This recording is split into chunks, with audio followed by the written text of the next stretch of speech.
things can go even more dangerous. But I want to remind people by what this guy said in this video, and then what he said in this video. Here, he said that you can change your destination by asking Allah supplication. Well, if Allah, he have nothing to do with it anyway, how you can change it? You see the stupidity, guys? The question here in this video, you see how the stupidity is amazing. If Allah is not involved in your destination, how you say to him, nobody can change your destination? Save Allah. If there's no destination anyway. Because if Allah knowing what you will do, that is not destination. That is just knowledge of what you will do. Destiny is something else. When you Muslim, you say that Adam said to him, are you going to blame me for what is written about my fate? That is not knowledge. That is fate written by Allah. And he is saying to him, are you going to blame me for it? Which means you cannot blame me. You cannot. So Adam is saying to Moses, you cannot blame me for the sin, for this is a fate written for me. And your prophet says, and this is how Adam overcome his argument, Moses. So when this guy here, he said in this video that you can change your destination by dua. And by the way, even this one is stupid. I will show you later why. Because if you remember, Allah, he sent the angel of death to Moses to take his soul. What Moses did, anyone remember? Moses, he played karaoke. He hit the angel on his eye and he sent him back to Allah. Well, if it's written 50,000 years before my destination, the day I will die, how Moses was able to beat the angel of death and send him in Amazon free shipping and handling to Allah? Do you see how stupid this cult is?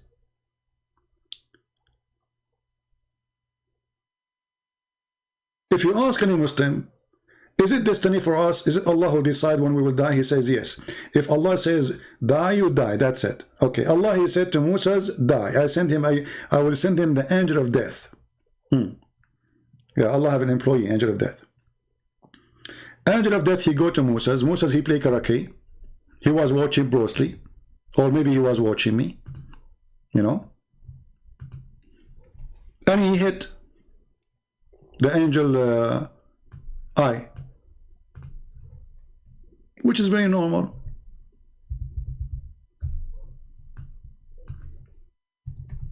Okay, how destiny work? Allah, he said, hey, Moses, today you will die. Let me try to find the hadith in English.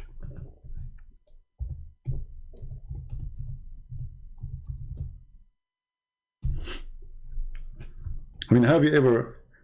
But this guy, Muhammad, is an idiot. Whatever the Jews, they have stories, they tell them to their kids. Muhammad, he take it seriously, and he tell it.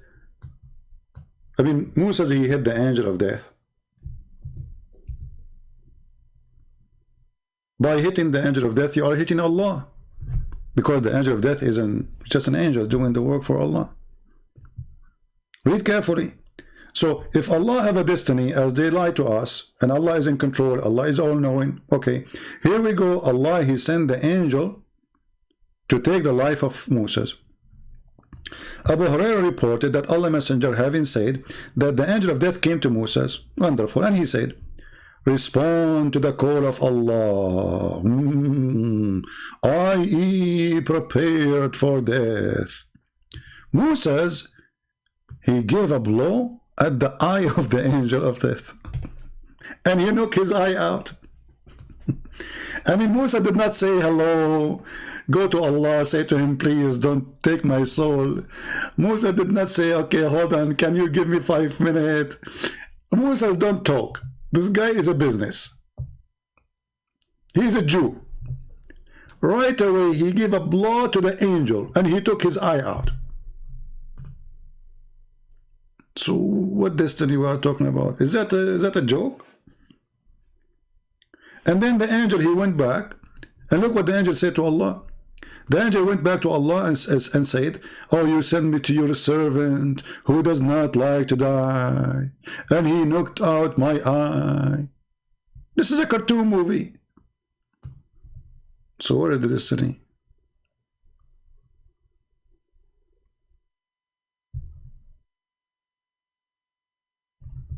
Where is the destiny? Where is the hadith saying that Allah, He wrote your lifespan? Is it written in the lifespan of Allah book that Musa, he will hit the angel in his eye?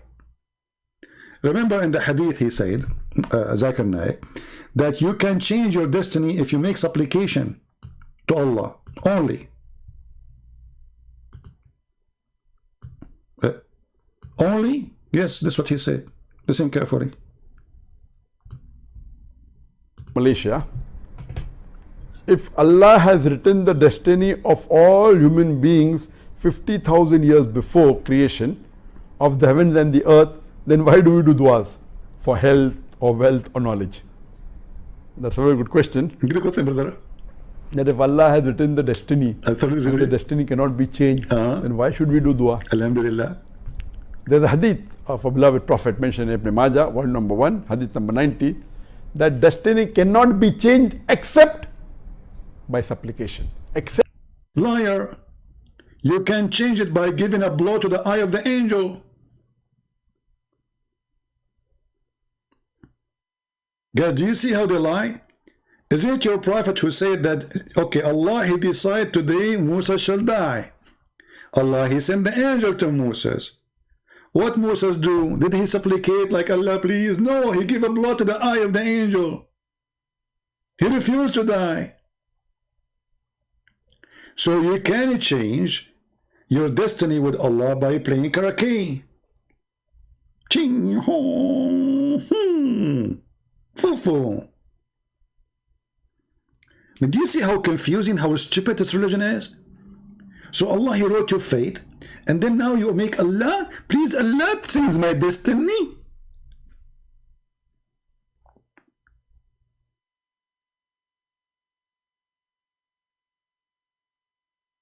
What is this? And when Muhammad, he says, even if you are a baby and you die, you will not go to heaven because Allah, He wrote in His destiny book, you will go where? Even if you commit no sin. Actually, we have more. Where is Robin from the Philippines? The guy, his name is Robin, I think. He wanted to remind me of a verse in the Quran.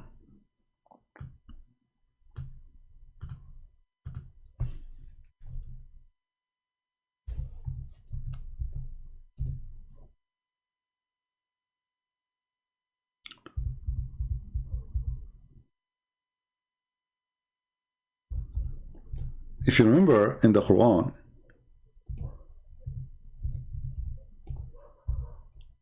there is a story of a child who was playing out,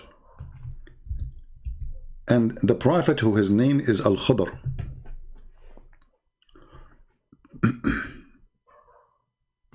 this is a chapter of the fairy tale stories, the best chapter in the Quran, actually, chapter number 18.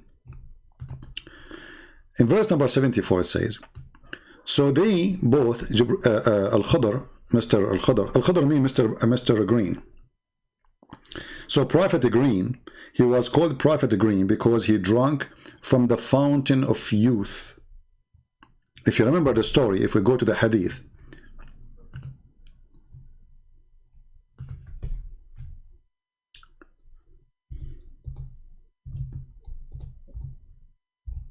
I hate this. I have like a, I have like a cable for the headset from my ears, and it always is in the top of my keyboard, so I can't even type.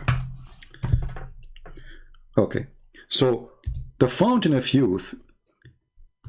When you read about Islam, you feel like you are reading something about like the Pirate in the Caribbean. What fountain of youth? This is not metaphorically. You see, I can say, okay, the fountain of life, okay, God is about His life, He is the fountain, metaphorically. But this is literally a water, a prophet of Allah, his name is Al-Khadr. He drank from it. And since then, this guy never died. He was in the funeral of Noah. He was the funeral of Harun. He was in the funeral of Moses. He was even in the funeral of Muhammad. And his name is Mr. Green because wherever he sits, his ass will make the grass green, even if it is dry grass. Why? Because he drank from the fountain of youth. Let us see, I'm trying to find you the story.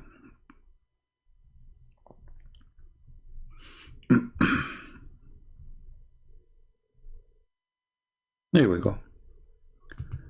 This is the hadith. And I will give you the number of the hadith. This is Sahih al-Bukhari, hadith number 4727. If you go up, you will see that there is a fountain. Anyone he got in touch with this fountain, if he is dead, he will come back to life.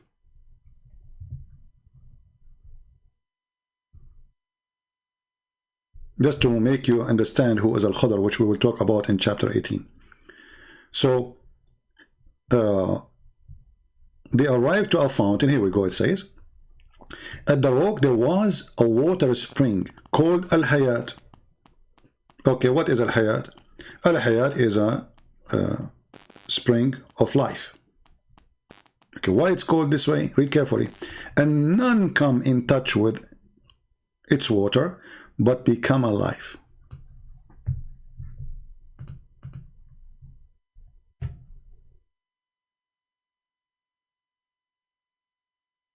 Muslims, are you here?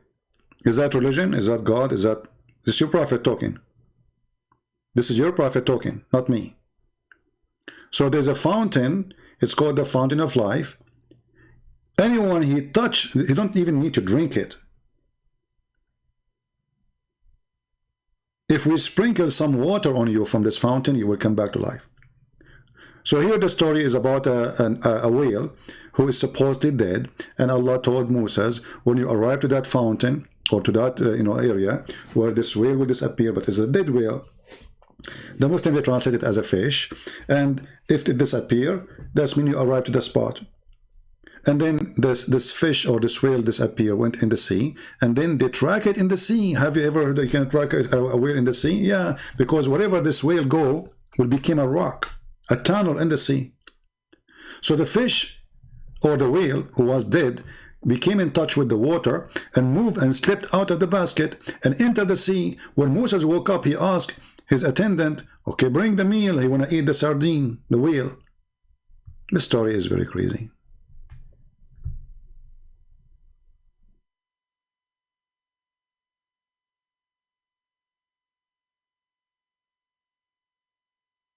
No, the Muslims, Yavans, he's saying, okay, Al-Khadr can make a grass grow up.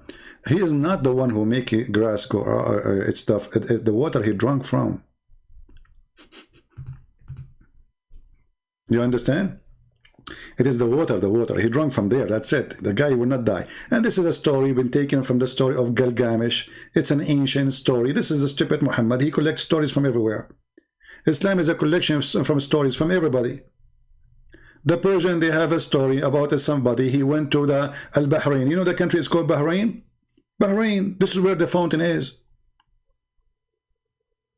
So there's a fictional story that Gilgamesh, he went all the way, and like many kings, they try to find this fountain, because if you drink from it, you never die.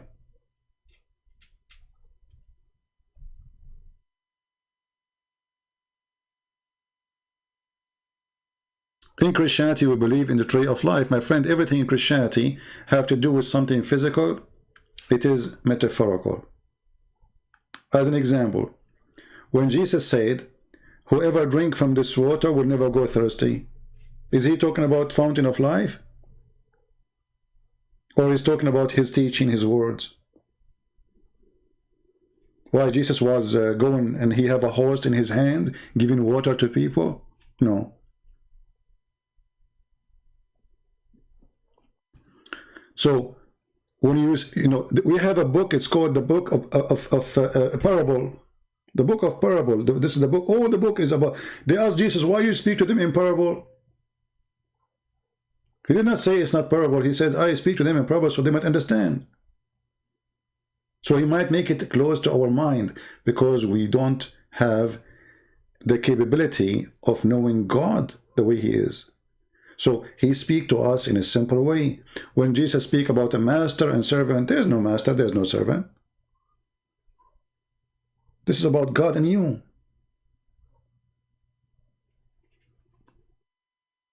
So if we are naive, we take things in a literate way. But Jesus is way higher than this. When Jesus said to them, you can destroy this temple and I will build it.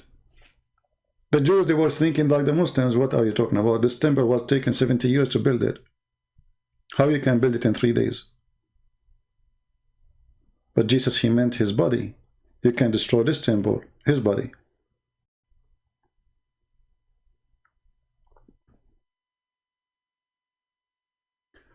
In the other day, the Muslim, he said to me, you Christian, you drink blood. Is it true, Christian, you drink blood? Do you Christian go to the church and drink blood? This is what they lie to each other about it. Jesus, he have a juice in his hand. He says, drink this, remember this. He break the bread. He says, this is my body will be broken for you. And he was holding a grape juice. He said, this is my blood will be sacrificed for you. Do this to remember me. We don't drink blood.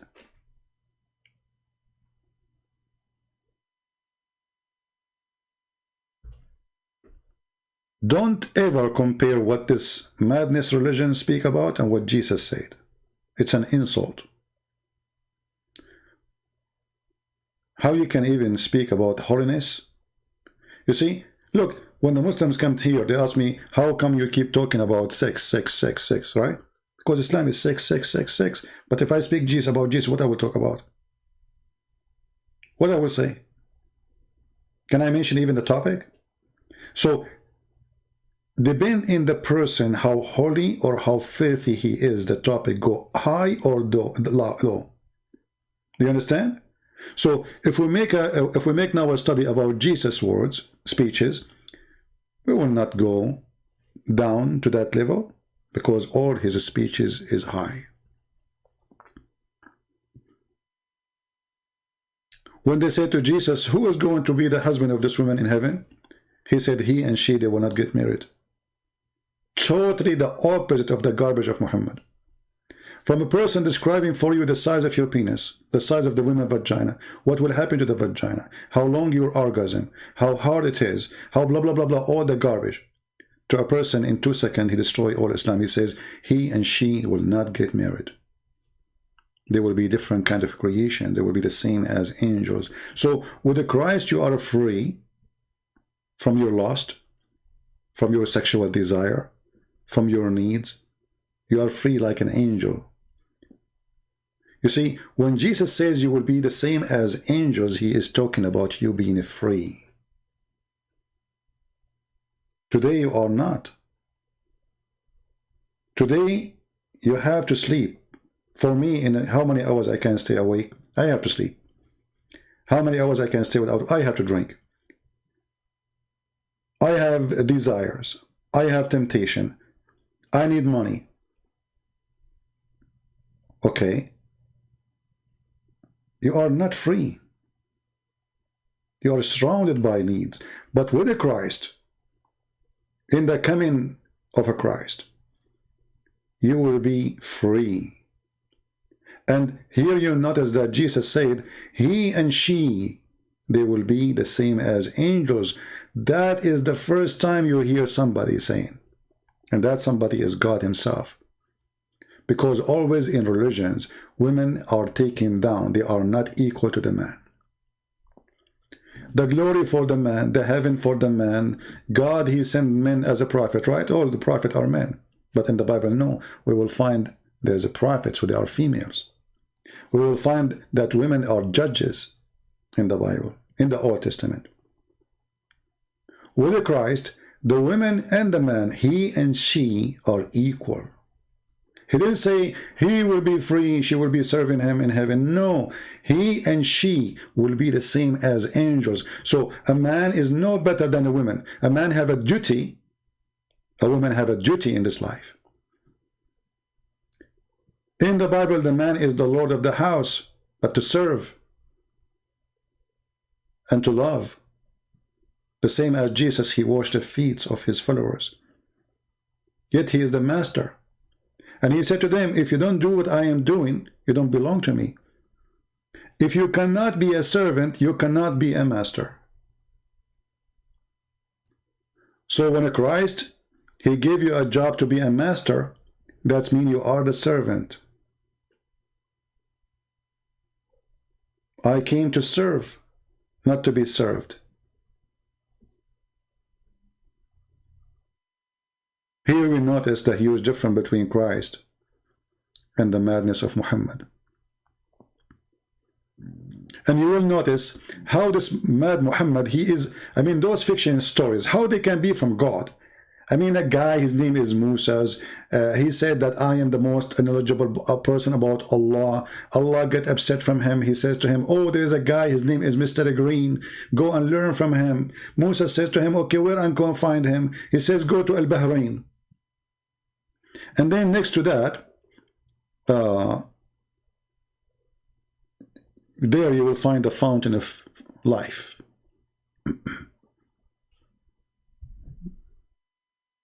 Right?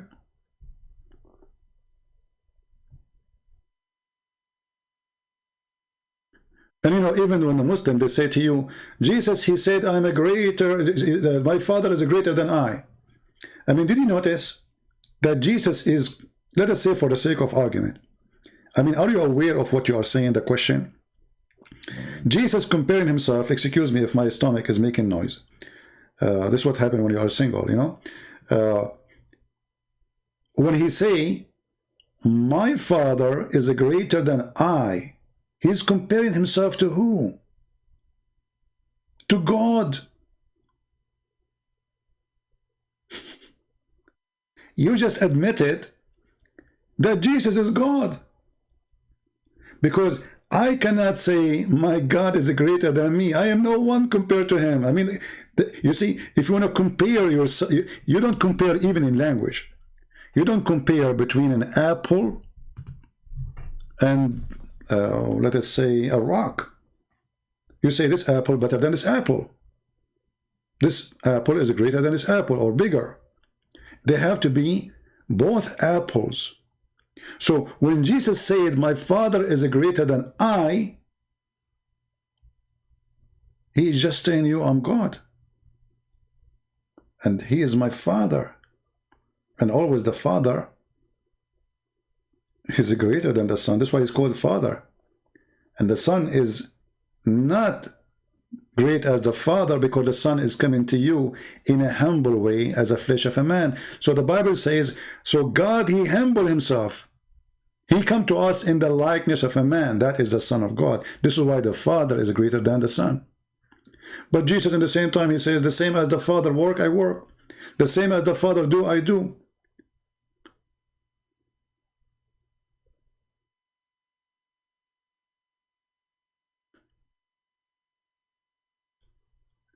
And the amazing thing is that we Christians, when we speak to Muslims, we are not trying to defend how amazing Christ is. We are just busy defending if he's God or not. While the Muslims are trying to prove to us that Muhammad is not perverted. Do you notice? For us, we are just, the discussion is Jesus God or not? Because what they cannot, the Muslim, they will say to you, we cannot insult Jesus. You cannot insult Jesus because he did nothing wrong. He's holy.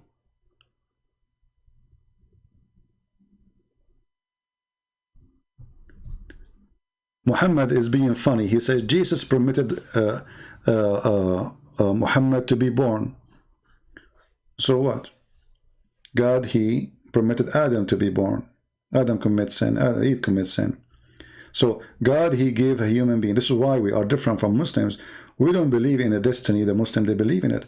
The destiny we believe in is very different. As an example, I am destined to die. It doesn't matter how much I live. This is destiny, but it's not about my choices in life, about I will be bad or good. All of us, we will die. That is destiny in Christianity. If we believe in destiny, this is the destiny here. But we don't believe in destiny that you will be good or bad. The Bible says that God, he chose the people who, he chose his people, right? Before they chose him. That is the knowledge of God. He knew them. The same as God, he chose Mary. But if Mary don't want to be chosen, she can refuse. The same as somebody, he decided to be a monk serving God. Could he choose to be? God did not force him.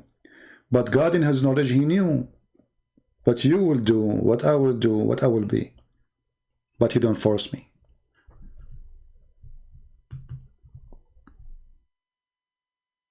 God created good and created evil. How is that? Well, he created Satan. But if you notice in the Bible, God did not create Satan to be Satan. He created him to be an angel. And that proves that in Christianity there is a free will. Angel decide to be Satan, not God made him Satan. Is that correct? It's not God who decide that, hey, you, I want you to be Satan. In Islam, no. In Islam, Satan is doing the will of Allah. If you go in the Quran, you will find that the Quran saying that Allah appointed shaitan, shayateen, which mean many Satans, to deceive his prophets, to attack his prophet.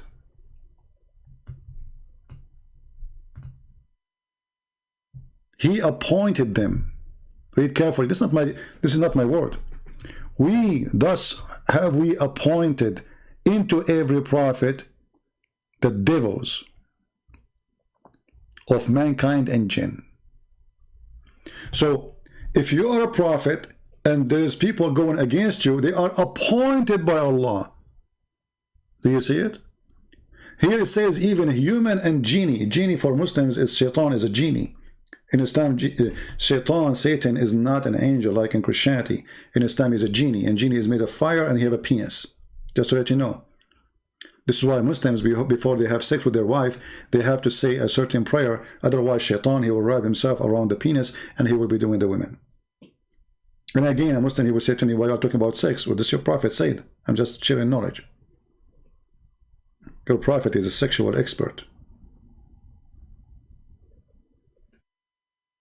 So, if Allah is the one appointing shaitan against the good men, if Allah appointing human against the good men, so who is shaitan? Based on this verse, shaitan is Allah. He is the biggest Satan.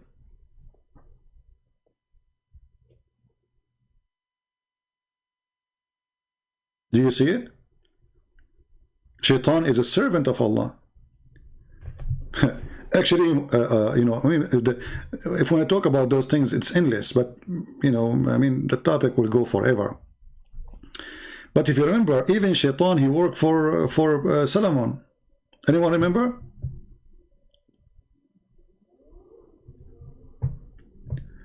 The Muslim, they love this verse. It says, Jesus, I did not come to bring peace. Well, read the verses before it. They have to shut up, because the verse after it's saying clearly that people will kill you, not the opposite. People will go against each other, and people will be killing you in the name of their God.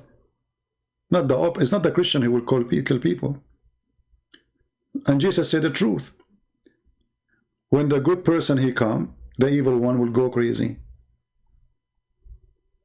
So when Jesus says, I did not come to bring peace, he is predicting what people will do against him and those who believe in him. Otherwise, you should ask them, okay, if Jesus says that, how many people Jesus killed? Can you give me the number? How many people Jesus, like he took a sword, hey, I'm not coming here for peace. Isn't it Jesus says, love your enemy? And the one who hit your right cheek, give him the left one? So a Muslim, they can say whatever they want. They are desperate. Here is your duty to educate your children, so Muslims cannot play in them. They can play them. Do you understand? This is why I insist that the Christian women are more important to learn the gospel than Christian men, because they are the first school a child will meet in his life. A bad mother will bring bad children. This is the first teacher. What you teach a child since an early age, he will be later as a man or a woman. I'm not saying that Christian men should not read the Bible, but I'm saying Christian women, they have bigger duty than the men. The man, he go, traditional life, that the man, he go to work, the woman, she is in the house, and who is the one in touch with the children? Usually men, they don't even maybe say hello in the whole day to the children. They come back tired, they eat, they sleep. So it's very important for us to learn how to refute those false allegations. When they say to you about slavery, how many slave Jesus he have? They will say to you, David was a king. David was a sinner. Solomon was a sinner. All names are sinners, including me and you. The question is, did Jesus own slaves? Did Muhammad own slaves? Then we will know the difference. Jesus have 0 slaves. 0. You know what 0? And imagine you are in a time of a slavery and you can give life to kings. They will give you whatever you want. Those rich people who they are asking for help, like the rich man who came to Jesus, says, help me please. Can Jesus say to him, give me all your money, all your slaves, everything you have, all your jewelries? Jesus did never ask for a penny. He never owned a slave. And there's an additional thing too. He never had a woman. You see, there is something always we try to ignore. We don't talk about it. Can I say that I don't like women? No, I cannot. I will be a big fat liar. Can I say I don't get tempted? I cannot. I will be a big fat liar. Can't I say that my eyes, when they see, a woman, she is beautiful, like, okay, she is beautiful. In case of Jesus, there's nothing. When the Muslims, they speak about Jesus, how come they don't tell us about how many wives he have? And if he have 0, how come? He is a Muslim, supposedly. Isn't it in Islam, the religion of Islam is nikah? They come to Muhammad, they say to him, are you going to stop having sex like the Christians? He said, no, my deen, my religion is nikah.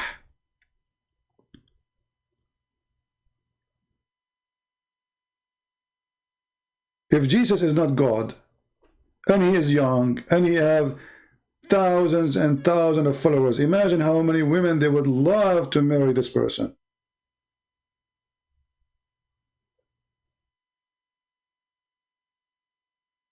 Imagine you are a person who thousands of people walk behind you to see your miracles.